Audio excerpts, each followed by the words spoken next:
டேய் யார் அது காலங்கத்தால காதுகிட்ட வந்து கத்துறது? டேய் கைத நீ தான்டா காலங்கத்தால அலாரம் வைக்க சொன்ன.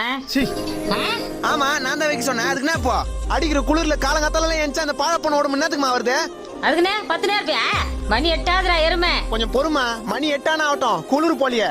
அதுக்கு உச்சி வெயில் வந்தாதான் உன் புள்ள வெளியே இருந்து வருவேன். அதுக்குள்ள உச்சா வந்தாலும் பரவாயில்ல, பெட்ஷீட்லயே போய்க்கிறேன் போமா. கொஞ்ச நேரம் பேசுறதுக்கு குளிர் காத்து வாய் உள்ள போயிட்டு காது வையா புகை வருது. இந்த குளிர்ல ஏஞ்சி அப்படின்னா அம்பானி ஆபீஸுக்கு போறோம். மூட்டு தூங்குடா மூதேவி.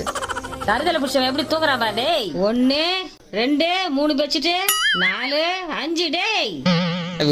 குளிர் தாங்க முடியலமா, கொஞ்ச நேரம் தூங்கிட்டு. ஐயோ வெளியில ஃபுல்லா பனி. நீராமா என்ன புச்ச சனி திறந்தாது ஜெல்மடா நீ. இந்த குளிரான சீசன்ல பெட்ஷீட்டை போத்துன்னு காலங்காத்தால கட்டான தூக்கத்தை கண்டினியூ பண்ற சுகம் இருக்கே. கையிலே